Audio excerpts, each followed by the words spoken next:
Add us to your favorites. Add us to your favorites. Add us to your favorites. And keep your browser locked. Keep your browser locked. Yeah, this station's got soul.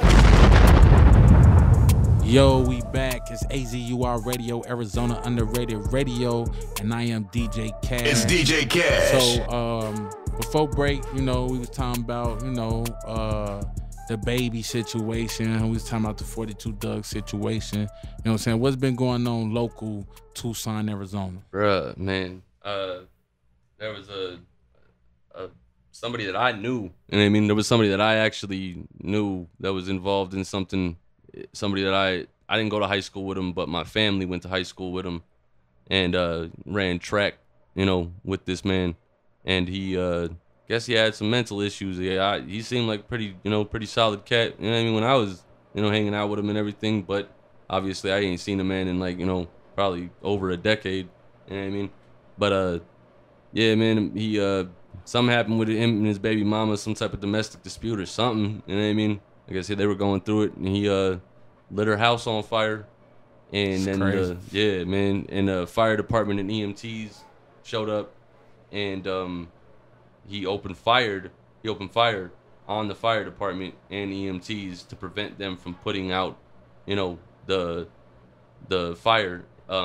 Actually, one of my former coworkers that I worked with at this call center that I work at right now. His neighbor got killed because they were trying to help, get the people out. So he actually killed one of the the EMTs. And, oh yeah, no, I don't know. I can't, speculate on that. And I mean, I don't know if he ended up. He did. I know someone that was affected by that. The girl sitting in the car. She was grazed, I think, or something like that. But basically, he set the house on fire though, you know what I'm saying, and then started opening fire. Started opening fire on the emergency response, people that pulled up, and prevented them from getting inside and getting everybody out. The neighbors started trying to help, but that was. But did he kill any of those innocent people that was coming trying to? He killed the neighbor. Crazy. Yeah, that was my coworker's neighbor. His brother and cousin were almost shot too, but luckily they weren't shot or harmed or anything like that. They got away from the gunshots and everything.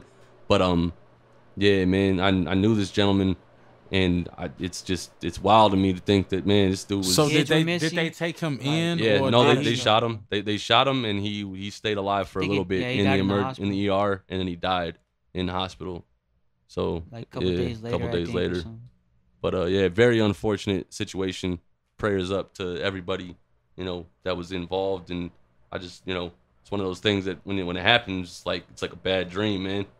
Like I just can't believe this man actually thought that was the route to go, but obviously he wasn't mentally stable or something. You know what I mean? Something went wrong in his head, and he thought that was the way to handle that situation, which it was not. I'm not from Tucson, but I've been here 3 years now, and that is like. That's a hard story. It's a messed up situation all the way around. You know what I'm saying? Like, it's messed up that you go to work and your job is to help people. You know what I'm saying? You go to help a situation and you lose your life or get shot or something like that. That's you don't have a way to protect yourself, or anything like that. Yeah. That's crazy. So with y'all being from here, how often do y'all hear situations like this in Tucson? All the time. But then again, this is just if you're paying attention to like the news, and stuff like that. But I grew up, not in the best neighborhoods. You know what I mean? Some unsavory places. You know what I mean? And so did this man, Wapo. You know what I mean? And man, Southside, really, that ain't no place to play. Certain places on the east side.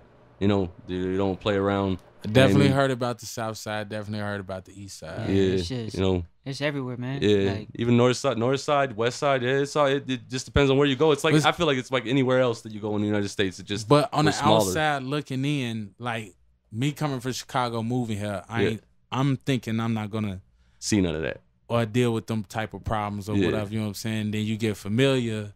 and you hear about these little stories, you know what I'm saying, from the prisons and the street and stuff like that. I think it's around, man, to see that, you know, like I think it's mainly because fucking everybody knows us as like we're like a postcard state.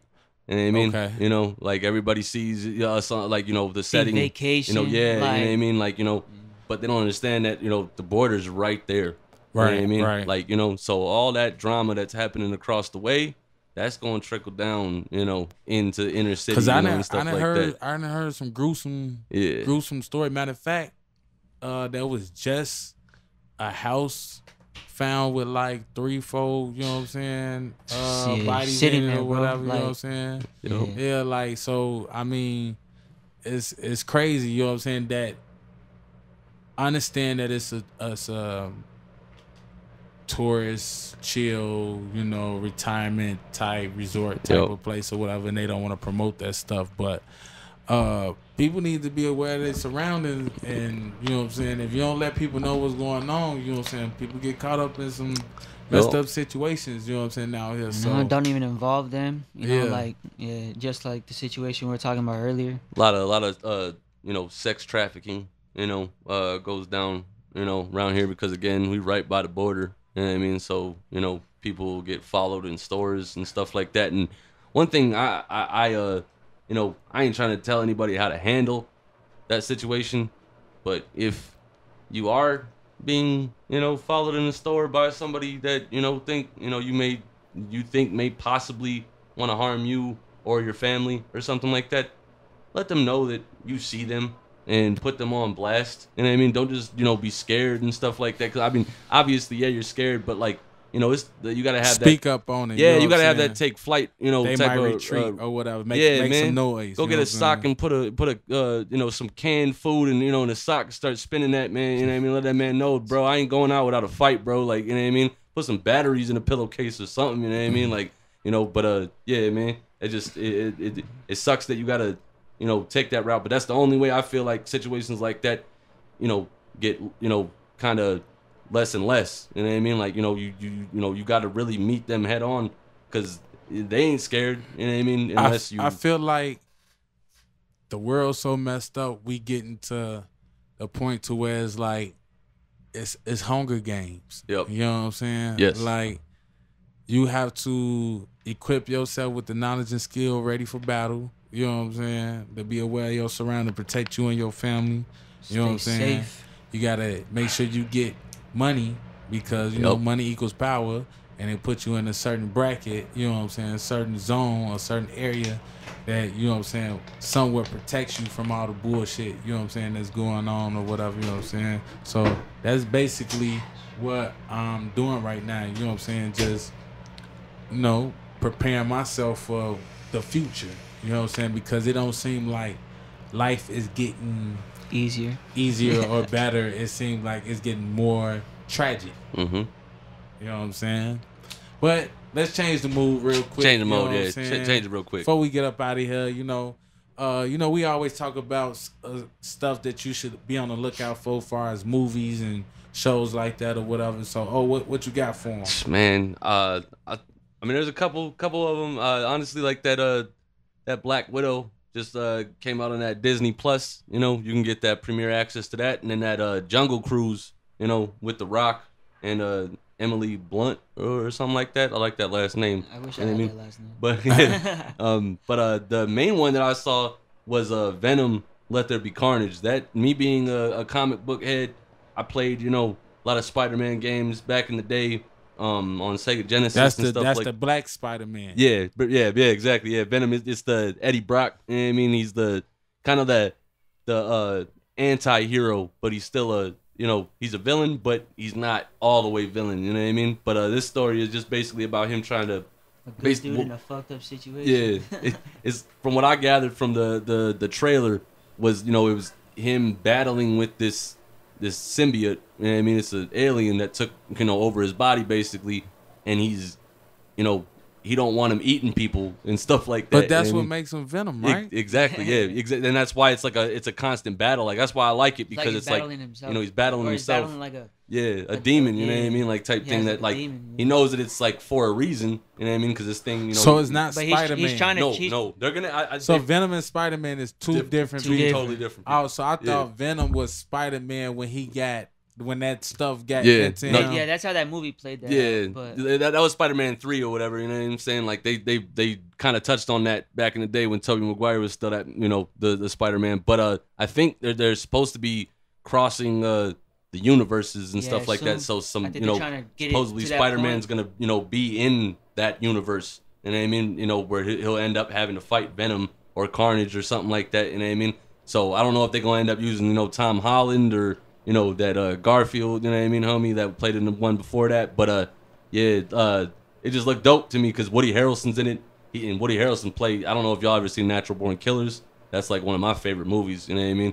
But he plays a crazy person really well, and they stick pretty close to like the comic book story where like the dude, you know, that the Carnage dude, he gets the power from Venom. And you know what I'm saying, like a part of like the suit or whatever somehow, you know, fuses with, you know, the dude that Woody Harrelson is playing, and he becomes Carnage, you know, because of how just demented and like insane. You said Woody Harrelson playing him? Yeah, oh yeah, bro. Like this man, we got good. Yeah, bro. Like the effects, like it looked like they updated like the overall look of Venom 2 and just the suit Carnage. I don't know, man. It's just it's a cult following type thing, man. Like you just when it comes to Marvel and comic books, you know what I mean? It's a special thing to see something from your childhood kind of get brought to life on the big screen. You know what I mean? So I'm anticipating that one, you know, pretty heavy. You know what I mean? Like it looks pretty fire. You know what I mean? All right, well, you know, if y'all got the chance, make sure y'all go check that out. We always gonna come back with some dope movies and shows, you know what I'm saying, for y'all people out there that like the Netflix and chill and all that good stuff or whatever. You know what you guys got to peep that Power. Yeah, Power Book 2 with Raising Kanan. Yep. Oh yeah, that's dope. Yeah, that's you dope. guys gotta watch that one. We shouldn't even have to say that. Y'all should already be watching. Yeah, y'all should already be watching it. But if you don't know, now you know. Straight up. All right, well, we about to get up out of here. You know what I'm saying? Appreciate y'all coming through. You know what I'm saying? And listening to us. You know what I'm saying? How y'all do it, whatever. You know what I'm saying? And we gonna got 30 minutes of a good hot rap mix coming up. You know what I'm saying? So stay tuned. This is AZUR Radio, Arizona Underrated Radio, and I am the one and only hot boy DJ Cash. It's DJ Cash. Oh, yes, sir. I'm Guapo. Make sure you come tune back in. Yo, and we out. Another 30 minutes of feel-good music. Oh, I love this. Starting now.